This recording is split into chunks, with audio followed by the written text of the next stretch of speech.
L'un des sujets que beaucoup de personnes évitent, c'est la solitude pendant la phase de célibat. En cette période de Saint-Valentin, on se rend compte à quel point l'amour, c'est tellement une belle chose. Cependant, certaines sont en couple, d'autres non. Moi y compris. J'avoue que face à cette euphorie autour de l'amour, les dîners aux chandelles par ici, entre les strass et les paillettes, même si on trouve ça tellement beau, ça n'enlève pas les émotions ressenties. Surtout dans la société dans laquelle nous sommes où le célibat c'est comme une malédiction. Moi, ce qui me fait sourire, c'est quand tu dis à quelqu'un que tu es célibataire et là il te regarde avec des yeux bizarres. Puis il te demande mais comment une femme comme toi peut être célibataire? Oui, mais t'es belle, t'as confiance en toi, tu as une carrière.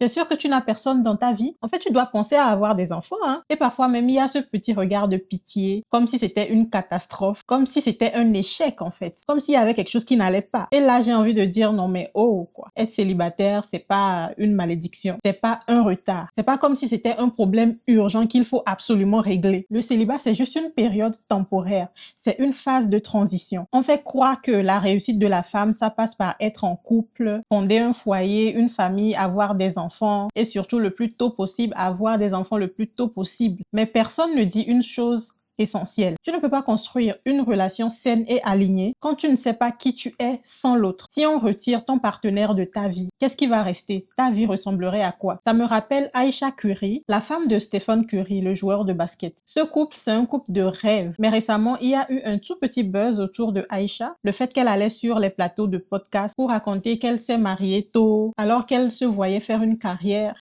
I didn't want kids. I didn't want to get married. I thought I was going to be career girl and that's it. Something that really bothers me and like honestly has given me a sense of a little bit of an insecurity is the fact that yeah, like there are all these women like throwing themselves, but me, like the past 10 years, like I don't have any of that. J'ai vu beaucoup de personnes tomber sur elle. C'est parce qu'elles ne comprennent pas au fond. C'est vrai, elle a un mec riche, célèbre, elle ne manque de rien. Au contraire, là, on est face à une femme qui parle tout simplement de son expérience personnelle en tant que femme. C'est pas parce que vous êtes avec un homme qui est accompli, etc., que vous allez forcément vous sentir accompli. Et c'est là où est tout le problème, parce que vous pensez trop que toutes les femmes, forcément, rêvent de se marier super tôt, d'avoir des enfants super tôt, d'avoir un foyer, et etc. Mais arrivé à un certain âge, quand tes enfants ils deviennent grands et tout, tu fais un peu le tour, tu regardes ta maison, tu te dis, mais toi, en tant que personne, qu'est-ce que tu fais de ta vie? Mais pour moi, elle a complètement raison de remettre tout en question. Quand tu ne sais pas qui tu es véritablement en dehors de ton partenaire, c'est normal d'avoir cette réflexion. Surtout que de nombreuses personnes passent par cette phase de la vie où on se questionne sur le sens de la vie. Dis-moi si ça ne t'est jamais arrivé de te demander c'est quoi ton but dans la vie, ta raison de vivre, ta raison d'être. Si tu n'as pas encore traversé cette phase, ça viendra. De nombreuses études psychologiques montrent que la moitié des êtres humains passent par cette phase. La notion de crise de quarantaine, ça découle de cette réalité. Moi, j'ai eu cette phase à mes 25-26 ans. Et c'est pas juste une question que je me posais vite fait comme ça, hein. Ça me rongeait, je me sentais perdue. La vie n'avait aucun sens pour moi. J'étais tout le temps triste, je pleurais tout le temps dans ma chambre. Je me rappelle toujours de ça, c'est comme si c'était hier. C'était comme une folie, en fait. Mon bonheur, ma joie de vivre, ça dépendait de ça. Genre, je suis venue sur cette terre pour quelle raison? C'est quoi le but de ma vie? C'est quoi ma raison d'être? C'est quoi ma mission de vie? Pourquoi je suis là, en fait? Bref, c'est une phase qu'on traverse tous à un moment donné. Pour d'autres, ça va être un petit peu plus tôt. Pour d'autres, c'est vers la quarantaine. Pour certains, c'est en fin de vie, quand c'est bientôt le temps de mourir. Ou souvent, ils vont avoir beaucoup de regrets de ne pas avoir fait ceci ou cela, si leur vie a vraiment signifié quelque chose. Bref, on traverse tous cette phase à un moment donné. Peut-être pas de la même manière et avec la même intensité comme moi. Dis-moi en commentaire si ça t'est déjà arrivé de te demander c'est quoi ton but dans la vie, c'est quoi ta raison d'être. Et si ça t'intéresse, n'hésite pas à aller regarder ma vidéo sur comment trouver sa raison d'être. Je vais laisser le lien de la vidéo en description. Et pour revenir sur Aïcha, je ne connais pas sa vie. Apparemment, ils se sont connus au lycée, ensuite mariage, enfant. Souvent, elle s'exprime sur le fait qu'elle aurait aimé faire une carrière. C'est une bonne chose, mais si elle ne sait pas, au fond, qui elle est, à part être la femme d'une célébrité, à part être la femme d'un célèbre joueur de basket, c'est normal de se poser ce genre de questions. En plus, il y a des femmes avec plusieurs diplômes, mais qui choisissent d'être une femme au foyer. C'est parce qu'elles savent au fond d'elles-mêmes qui elles sont, de quoi elles sont capables. Elles ont eu leur expérience, elles savent ce qu'elles veulent pas. Elles ont eu le temps de peser le pour et le contre, et finalement, elles ont fait le choix de rester à la maison. Et c'est pas comme si c'était des vacances, hein. s'occuper du foyer, s'occuper des enfants, c'est pas comme si c'était des vacances. Mais c'est un choix. C'est pour ça c'est important de savoir qui on est et où on va. Et si tu es célibataire, sache que ce n'est pas un échec. C'est pas une catastrophe ni une malédiction. C'est une phase de transition, une phase de transformation. Là où le célibat va être un échec, c'est quand tu ne fais aucun travail sur toi. Tu ne prends pas le temps de te construire, de te connaître, d'apprendre à être amoureuse de toi seule. Et c'est pas de l'égoïsme, hein, parce que comment tu veux être aimé si toi-même tu n'arrives pas à t'aimer? Donc, pendant ta phase de célibat, tu dois chercher à te transformer, à t'élever personnellement, financièrement, spirituellement. Dans cette vidéo, je vais te montrer les choses que tu dois faire. Je ne vais pas te dire non, tu es célibataire, c'est à cause de ton mauvais comportement qui fait fuir ou si, des choses comme ça, non. Je vais te donner 5 choses indispensables que tu dois faire pendant cette phase. Et ce sont des choses que moi-même je fais et qui m'aident beaucoup, histoire de ne pas me sentir vide et perdue. Parce que le célibat là, ça ne dure pas toute la vie. C'est temporaire, c'est juste une phase de transition vers une meilleure situation. Que ce soit amoureuse, que ce soit personnelle, que ce soit financière. C'est une phase de transition. Et comme toute phase de transition, you have to enjoy the process. You have to trust the process. Si tu es partante, sache que c'est pour ça que je suis là. Et si tu ne me connais pas, mon nom c'est Diana. Bienvenue sur ma chaîne. Ici, je parle de transformation, d'élévation et d'impact parce que je suis convaincue que tu es une lumière. Tu es appelé à impacter. Tu es censé briller grâce à ta lumière. Alors abonne-toi si tu veux reprendre le contrôle de ta vie et commencer à construire une vie alignée, une vie consciente et intentionnelle. Je remercie ceux qui sont déjà abonnés et aussi ceux qui vont s'abonner. Alors si tu ne l'as pas encore fait, n'hésite pas. Alors, la première chose que tu dois faire, c'est d'apprendre à te connaître. Avant de former un couple, tu es une personne à part entière. Et tu dois te connaître. Quand tu es sorti du ventre de ta mère, tu es sorti seul, pas avec un partenaire. Même si au cours de la vie, surtout pour nous les femmes, on nous prépare déjà pour cette vie. À savoir, je sais pas, à faire le ménage, savoir cuisiner, savoir faire ceci ou cela. Parce que tôt ou tard, on est appelé à rentrer dans un foyer. Et généralement, chez nous en Afrique, c'est pas comme en Occident où à 18 ans, tu peux prendre un appartement ou quoi que ce soit. Quand tu quittes la maison de tes parents, c'est pour aller dans la maison de ton mari. Et beaucoup quittent la maison de leurs parents pour aller dans leur foyer sans se connaître vraiment. Et c'est pas comme si ça empêche quoi que ce soit. Si tu es célibataire, peu importe si tu vis seul ou avec tes parents, ça ne t'empêche pas de te poser les vraies questions. Qui es-tu réellement? C'est quoi tes forces? C'est quoi tes faiblesses? C'est quoi tes valeurs, tes principes? Si tu ne sais pas qui tu es, les gens vont décider qui tu es. Et s'ils décident de te traiter comme de la merde, ils vont te traiter comme de la merde et toi, tu vas accepter tel quel. Mais si tu sais qui tu es, tu ne vas pas accepter d'être traité n'importe comment. Tu ne vas pas accepter d'être rabaissé, humilié, influencé. Si tu veux avoir un traitement de princesse, c'est parce que tu sais que tu es une princesse et tu mérites d'être traitée comme une princesse. Donc le jour où quelqu'un va te traiter comme de la merde, tu ne vas pas accepter parce que tu sais qui tu es, tu sais que tu es une princesse. Alors pour se connaître, tu dois te poser ces questions. C'est quoi tes qualités? Les qualités, ça fait partie de toi. Si tu es persévérante, tu es positive,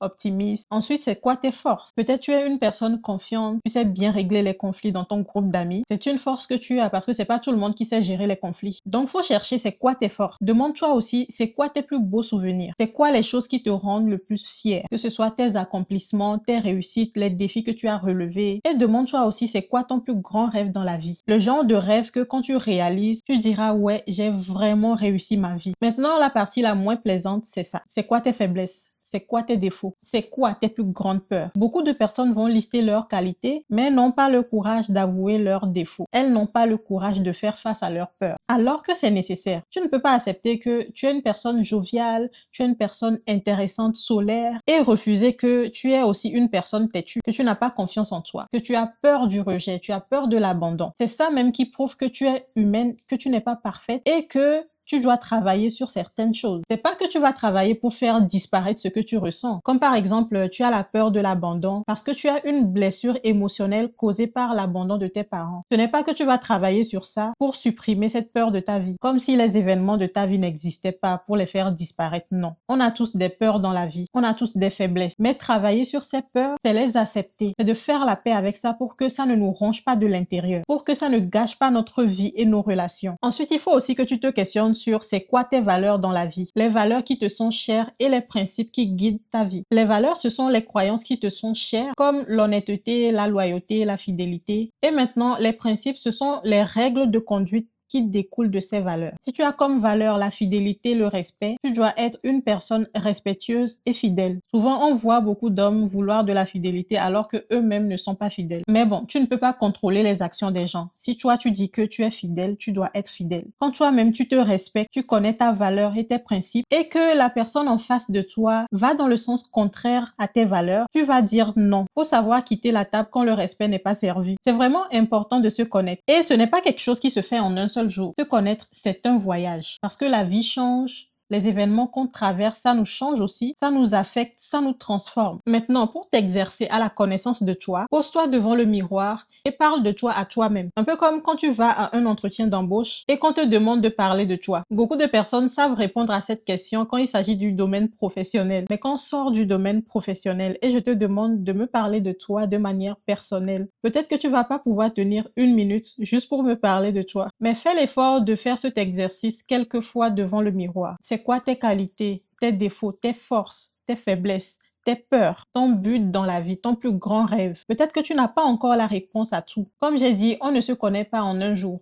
Mais fais-le quand même. Moi, je sais que quand je ne connaissais pas encore mon but dans la vie, je venais quand même devant le miroir et je me disais, ok, je suis tel genre de personne, il y a tel, c'est ça mes passions, que je suis à la recherche de mon but dans la vie et que je vais le trouver bientôt grâce à Dieu. Donc voilà, t'es pas obligé d'avoir la réponse à tout, mais tu peux le faire peut-être pendant ton moment de skincare, c'est un bon moment pour le faire, ou pendant que tu es seul dans la voiture et que tu conduis, ou sinon, pourquoi pas dans le bus.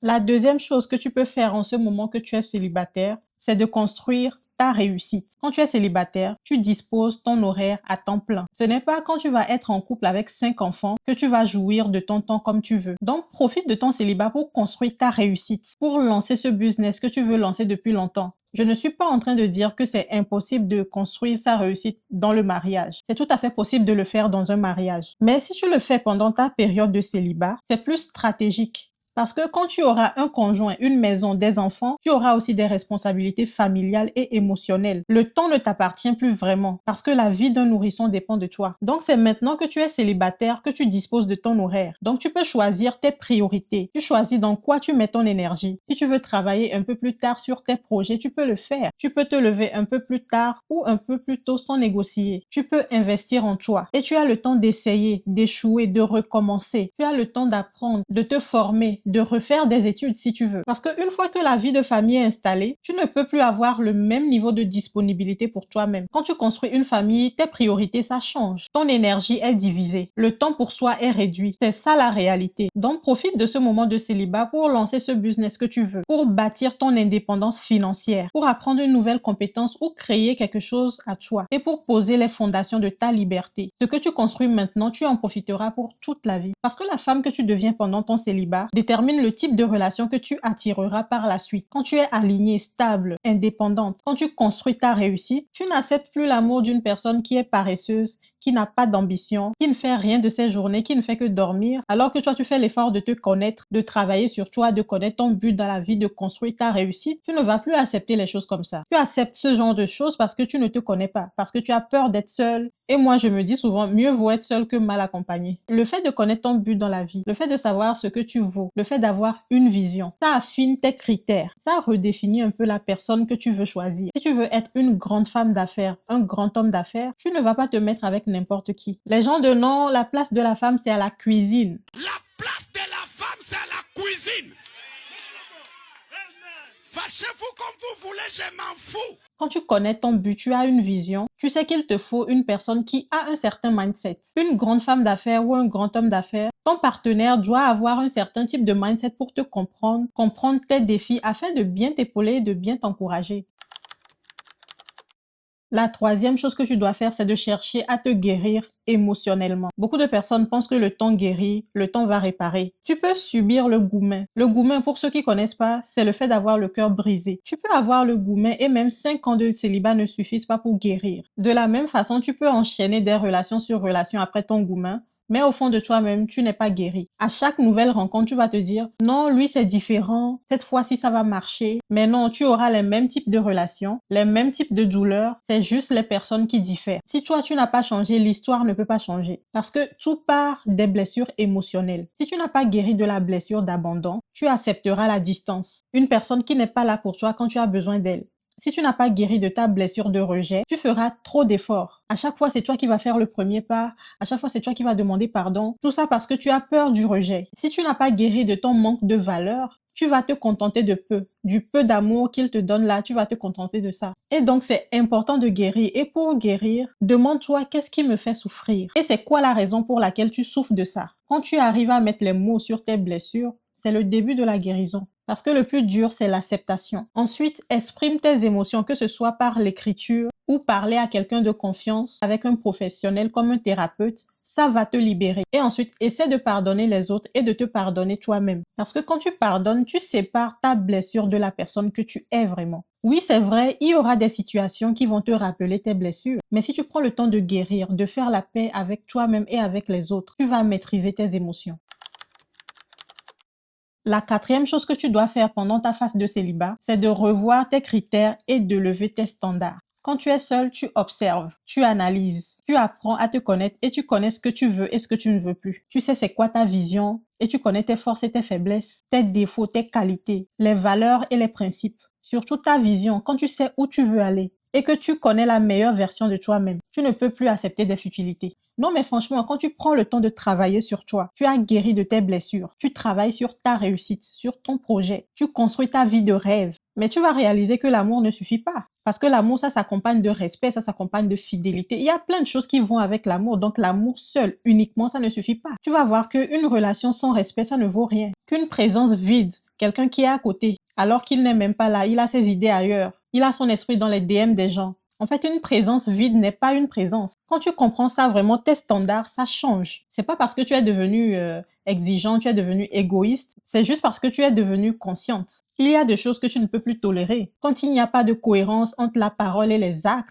quand il n'y a pas d'effort minimum qui est fourni, quand tu vois que tout ce qui se passe c'est ambigu, il sait pas s'il veut être en couple ou pas, il sait pas ce qu'il veut, il sait pas s'il veut s'engager. En fait, des choses comme ça, c'est très ambigu. Avoir des standards, ça te protège. Ça permet de filtrer. Parce que choisir ton mari ou ta femme, c'est choisir son avenir. Ta réussite dépend de la personne que tu auras choisie pour t'accompagner. Donc, il est important que tu revoies tes critères et que tu élèves tes standards.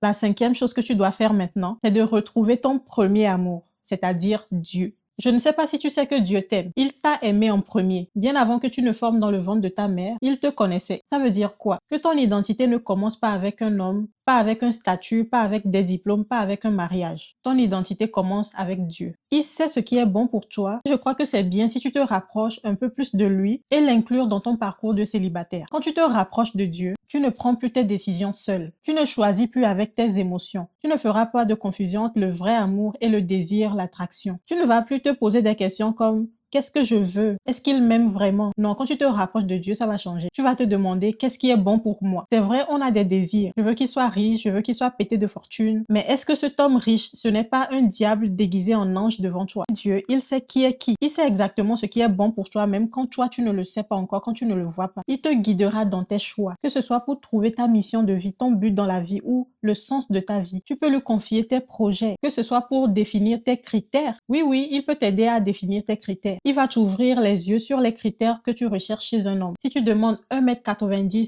ou des tablettes de chocolat, il va te faire réaliser que ça ne sert à rien d'avoir 1,90 m et des tablettes de chocolat alors que le cœur de la personne est mauvais. Lui, il connaît les projets qu'il a pour toi. Et il sait que cette personne que tu dates, il est là pour te faire perdre le temps et gâcher ton avenir. Et quand tu dates, remets tes datines entre ses mains. Demande-lui de t'ouvrir les yeux pour que tu vois les red flags. Et souvent, il te parle par une intuition, un malaise ou un doute que tu vas avoir ou une paix qui n'est pas là. Le problème, c'est que Dieu nous parle, mais on n'écoute pas souvent. Il y a des gens qui voient les red flags, mais qui décident d'ignorer. Faut pas venir accuser Dieu après, hein. Donc voilà un peu. Sache que le bon mec, c'est celui qui t'aime, qui te connaît, qui connaît tes qualités, tes forces et qui aime tes défauts, tes faiblesses, tes peurs. Malgré ça, il t'aime et il te choisit. Parce que dehors, il y a beaucoup de personnes, mais cette personne te choisit. C'est toi la personne la plus belle à ses yeux parce qu'il te connaît. Tu n'es pas comme les autres, tu as des rêves. Et il t'encourage, il te soutient, il te pousse à réaliser tes rêves. La vraie personne te soutiendra. Il ne va pas t'empêcher de te réaliser parce qu'il sait à quel point ça compte pour toi et il veut que tu sois heureuse. C'est pour ça qu'il est important de se connaître, de connaître ses qualités, ses forces, ses défauts, ses faiblesses, d'avoir des rêves, d'avoir des passions. Parce que si tu restes là, tu ne fais aucun effort, Tu es là seulement, tu attends juste le mec parfait. Tu attends le mec riche alors que tu ne te connais pas, tu n'as aucun rêve, tu n'as aucune ambition. Tu connais pas ton but dans la vie. Tu es juste là dans le vide, mais la personne viendra aimer quoi? Tu veux que la personne vienne aimer le vide? Parce que à ce que je sache, la nature a horreur du vide. Oui, sûrement il y en aura qui vont venir parce que physiquement tu es belle, tu as une belle apparence. Je n'en doute pas, tu es une très belle personne. Mais si à l'intérieur de toi tu es dans le vide, tu veux que la personne vienne aimer quoi? Oh non, je veux quand même pour ce que je suis, alors qu'en réalité tu ne sais pas qui tu es. Il va aimer quoi dans ce que tu es? Donc, il faut chercher à te connaître. Essaie vraiment d'implémenter ces 5 choses que je viens de te dire. La première chose, c'est se connaître. La deuxième chose, c'est de construire ta réussite. La troisième chose, c'est de chercher à se guérir émotionnellement. La quatrième, c'est de revoir tes critères et d'élever tes standards. Et la cinquième chose, c'est de te rapprocher de Dieu. Donc, essaie vraiment de faire ça parce que quand tu vas le faire, tu vas sentir que tu es vraiment rempli. Même si les gens vont crier que « Oh, tu es célibataire »,« Oh, tu te fais vieille », ça ne va rien te dire parce que tu sais c'est quoi ton but, tu connais ta mission de vie. Là, je viens en plus de me rappeler de quelque chose que j'écoutais où la personne expliquait que la réussite, c'est pas les voitures, c'est pas les grosses maisons. La réussite, c'est être à la place où Dieu veut que tu sois au bon moment. Quand tu vas être en train d'accomplir ta mission de vie, tout viendra à toi parce que tu es sur le chemin que Dieu veut que tu sois. Et quand tu es sur ce chemin-là, tout viendra à toi, les richesses, l'amour, le mariage, tout ce que tu désires dans la vie, ça va venir à toi parce que tu es à la bonne place. Donc, cherche la volonté de Dieu dans ta vie et je te donne rendez-vous dans une prochaine vidéo. Like la vidéo si ça t'a aidé, abonne-toi si ce n'est pas encore fait et partage cette vidéo autour de toi.